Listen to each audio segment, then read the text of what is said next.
Guys, here we go. Welcome. How's it going? Welcome to the channel, Coyote's Productions. All right, what are we going to do today? We're going to talk about codes. These are codes I'm currently getting on the car.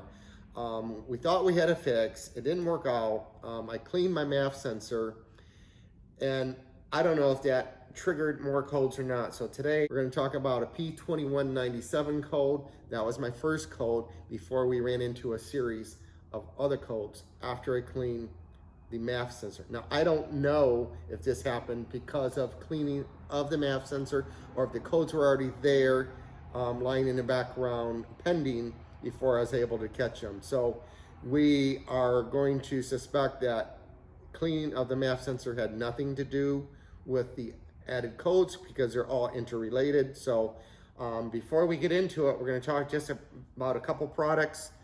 Think OBD 100. I keep pushing this. This is my little lifesaver. Other product I want to share. I've been using my phone a lot. Why? It's just a little bit easier. I don't have to download from my GoPro.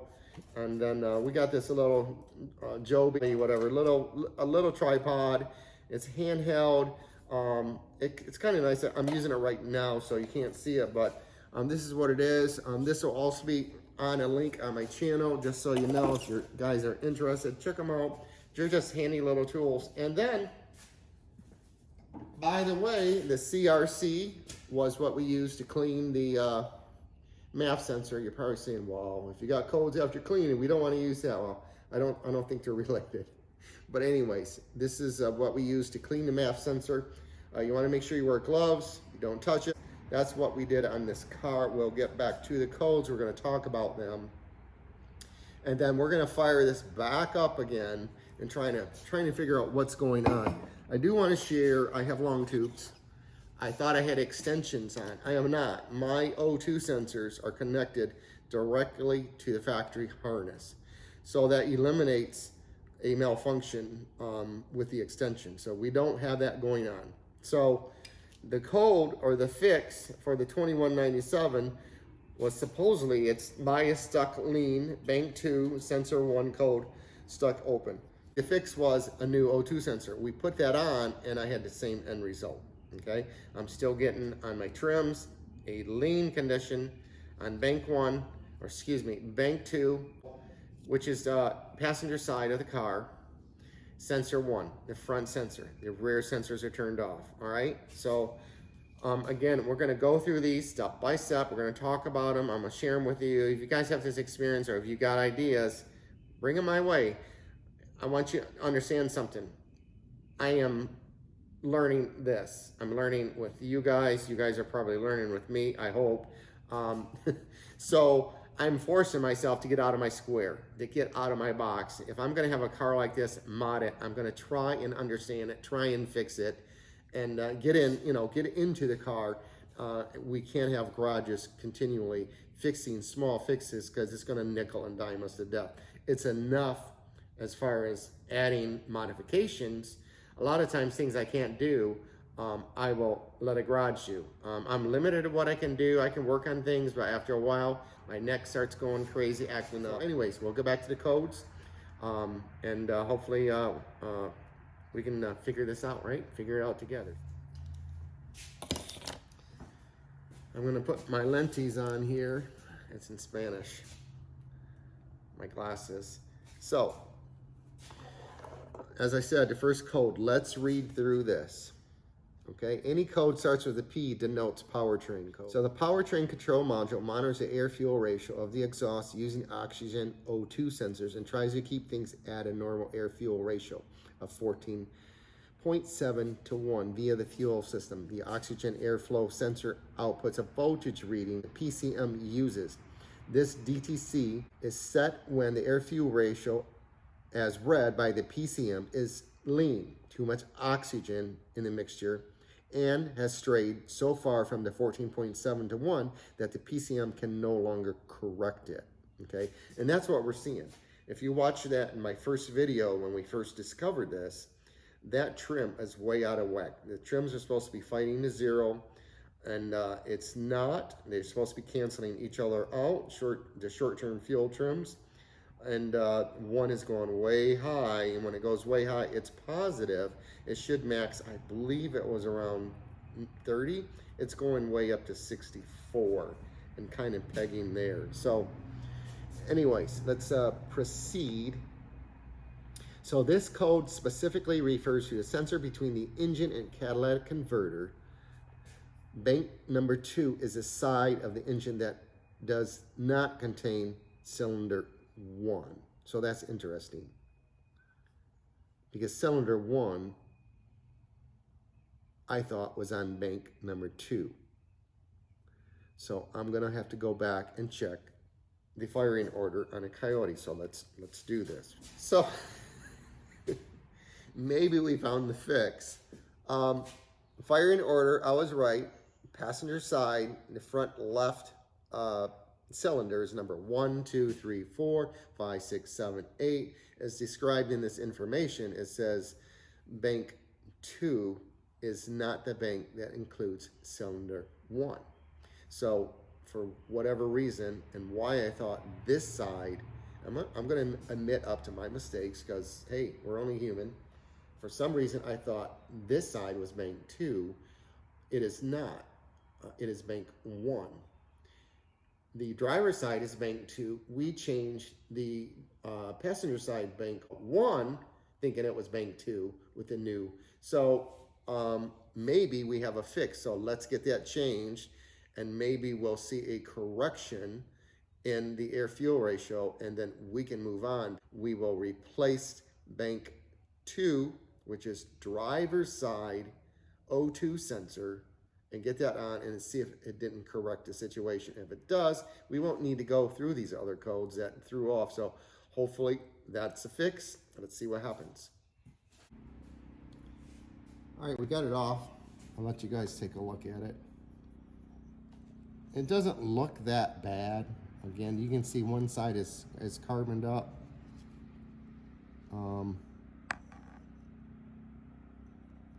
Obviously that's going to be the side it's clean. That's facing the right here. That is facing the front of the car. So I haven't looked at enough of these to say whether that's good or bad. So if this works, I'm gonna feel like a stone cold idiot. It is what it is. We make mistakes, and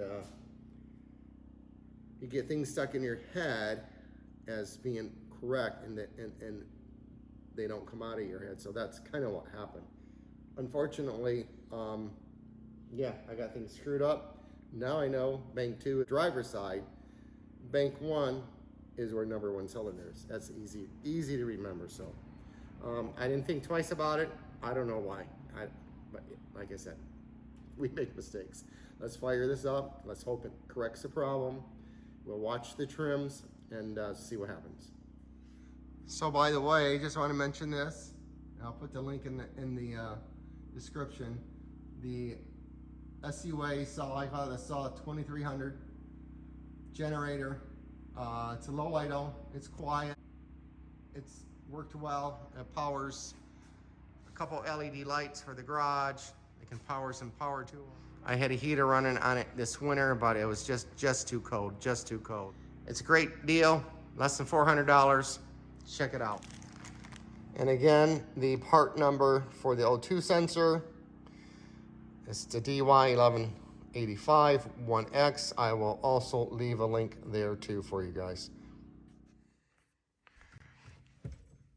All right, and now for the cold start.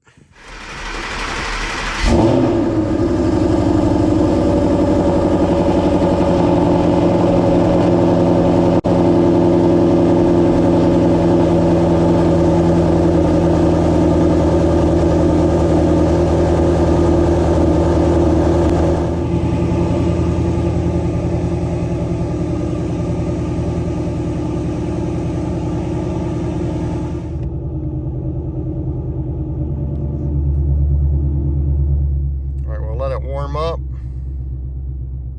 So everything's looking good. I'm happy about that.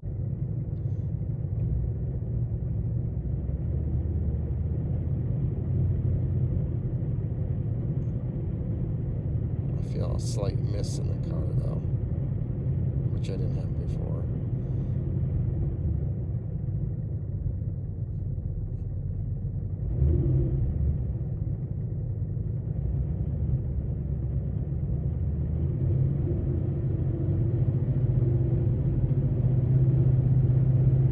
As far as the trims though, we're good. Alright, let's go to RPM. Our Lambda's looking good too. That should be at 1.988. Here's your 1. We got another one here. So that's working. It's where our fuel's supposed to be. Let's see about our RPM. 670, 661, so it's jumping a little bit. Not severe, but at any rate, I just had the wrong damn side on. Unbelievable, right? So hey, on the upside, stupid mistake by my part. Like I said, I'll admit my mistakes. I'm going through a learning curve, and that's what this whole channel's been about, is you know, me trying to work through the bugs on this car. When I went through this whole Calimer transmission install car set for 3 months, we went through a barrage of different codes, and that's where I met some good people, and they started messaging me, contacting me, and giving me advice, and that's how I met Larry. He's an ex-a programmer from Ford. He knows his stuff, and pretty awesome guy, and we've become friends. So this channel, again, is about learning. I'm not the best, you know, mechanic out there. I'm learning about these cars, so hopefully you guys are too. Hopefully this is some incentive, so make sure you investigate, make sure you search. There is information about these codes on the internet. So at some point I screwed up. Like I said, it is what it is. On the upside, the car is working. We can move to the next thing, which will be the Calimer transmission. We're going to pull the wheels. We're going to spin this thing. We're going to look for a contact on the exhaust, see if there's anything rubbing, trying to understand what possibly could be making this thing vibrate. We just did a giveaway. Victor Javier is the winner of the VMR Springs and the Ford sweatshirt. We got the sweatshirt already purchased. It's being sent to him. So we'll get the springs out next week, as we discussed with him. We will be going to, by the way, M1 Concourse, Pontiac, Michigan, April 2nd. And Larry, I might hit you up for that, and maybe you can meet me there. It's not confirmed, but we'll be coming back from our trip early in that week, and if I'm not too burned out, we'll hit that up and get some video of that, so that should be pretty cool. Thanks for watching. Thanks for your support. You guys have a great day, great night. Take care.